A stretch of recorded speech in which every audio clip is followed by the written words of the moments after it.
ఈ local body elections కి సంబంధించిన దాంట్లో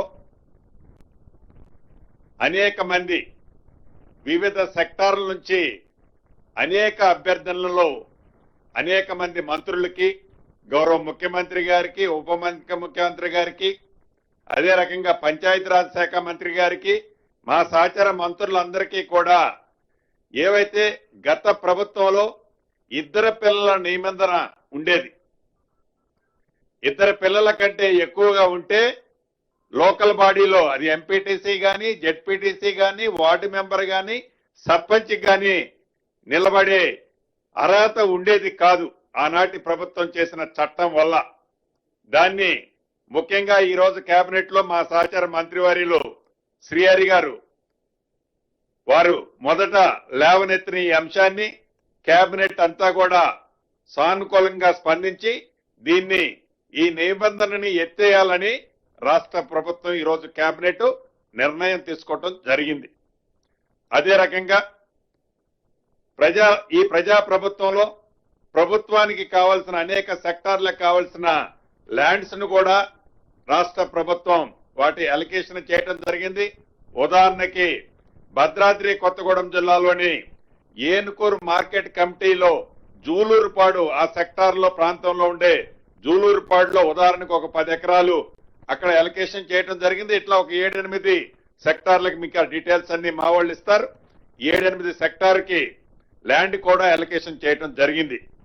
దీంతో పాటు ప్రముఖ ఏదైతే నల్సర్ విశ్వవిద్యాలయం, లా విశ్వవిద్యాలయం ఏదైతే ఇక్కడ మన దగ్గర ఉందో అక్కడ ఒక 7 ఎకరాల స్థలాన్ని గతంలో ఇచ్చిన దానికి అదనంగా ఒక 7 ఎకరాల స్థలాన్ని కూడా ఈ రోజు ఈ కేబినెట్ లో వారికి ఆ యూనివర్సిటీకి ఇవ్వటానికి అంగీకరించడం జరిగింది.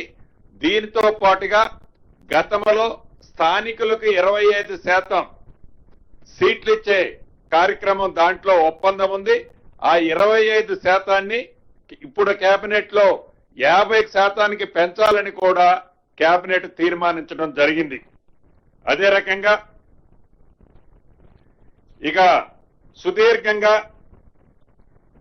హైదరాబాదు మెట్రో రైలుకు సంబంధించిన అంశం చాలా సుదీర్ఘంగా చర్చించాం.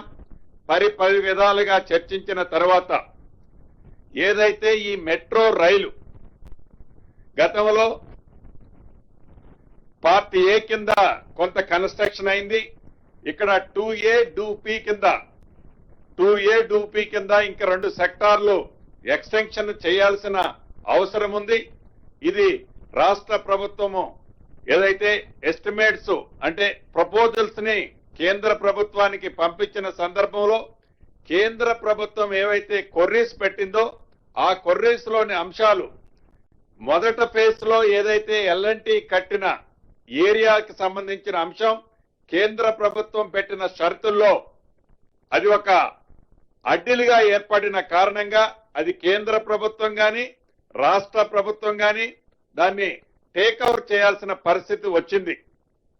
దాన్ని దృష్టిలో పెట్టుకొని దీనికి సంబంధించిన ఫైనాన్షియల్ వైబిలిటీస్, టెక్నికల్ వైబిలిటీస్, ఈ కొర్రీస్ ఏదైతే సెకండ్ ఫేజ్ 2A 2Bకి సంబంధించిన అంశాలు సుమారుగా 35-36 వేల కోట్లు ఫర్దర్ ఎక్స్టెన్షన్ చేయాల్సిన ఎస్టిమేట్ కాస్ట్ తో ఉన్న 2A 2B ఎక్స్టెన్షన్ సంబంధించి ఆ వైబిలిటీ దానికి సంబంధించిన దాంట్లో ఈ ఎల్ఎన్టీకి సంబంధించింది కూడా ఏదైతే ప్రైమరీ డిస్కషన్స్ జరిగాయో ఈ ప్రైమరీ డిస్కషన్స్, ఫైనాన్షియల్ వైబిలిటీస్, ఇతరత్ర అంశాలన్నిటినీ క్షుణ్ణంగా పరిశీలించడానికి అధికారులతో కూడిన సిఎస్ చైర్మన్ గా ఆర్థిక శాఖ ముఖ్య కార్యదర్శి, ఎంఐయుడి కార్యదర్శి, law secretary, metro rail MD, urban transport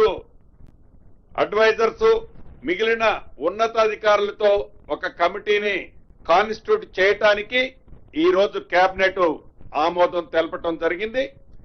ఈ కమిటీ ఏ కమిటీ అయితే సిఎస్ గారి చైర్మన్ గా అధ్యక్షులుగా ఒక కమిటీని కాన్స్టిట్యూషన్ చేయటానికి కేబినెట్ ఆమోదించిందో ఆ కేబినెట్ ప్రైమరీగా ఒక ఎలాబరేటెడ్ గా ఒక ప్రిపరేషన్ అయిన రిపోర్ట్ ని కేబినెట్ సబ్ కమిటీ ఏదైతే మొబిలైజేషన్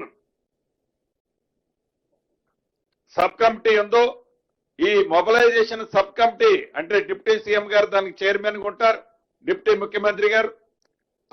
ఆ కమిటీకి ఈ కేబినెట్ ఉన్నతాధికారులతో కూడిన కమిటీ ఆ కేబినెట్ సబ్ కమిటీకి ఆ రిపోర్టును సబ్మిట్ చేసిన తర్వాత ఆ కేబినెట్ సబ్ కమిటీ అది కేబినెట్ కి వచ్చిన తర్వాత దాని మీద ఒక నిర్ణయం తీసుకొని మళ్ళీ ఇన్ డీటెయిల్ వైబిలిటీస్ ఇతరత్ర మళ్ళీ వాళ్ళకి క్లియరెన్స్ ఇచ్చే కార్యక్రమాన్ని చేపట్టడం కోసం కేబినెట్ సబ్ కమిటీ సిఎస్ గారితో ఏర్పాటు చేయడానికి ఈ రోజు కేబినెట్ అనుమతించడం జరిగిందని మీ ద్వారా రాష్ట్ర ప్రజలకి తెలియజేయడం జరుగుతుంది. అదే రకంగా రాష్ట్ర వ్యాప్తంగా R&Bకి సంబంధించిన 5,566 కిలోమీటర్లని సుమారు 10,547 కోట్ల రూపాయలతో హ్యామ్ మోడ్ లో రాష్ట్ర కేబినెట్ టెండర్లు పెట్టుకోవడానికి హ్యామ్ మోడ్ లో కేబినెట్ ఆమోదించింది. ఏవైతే రాష్ట్రంలో అది మండల హెడ్ క్వార్టర్ నుంచి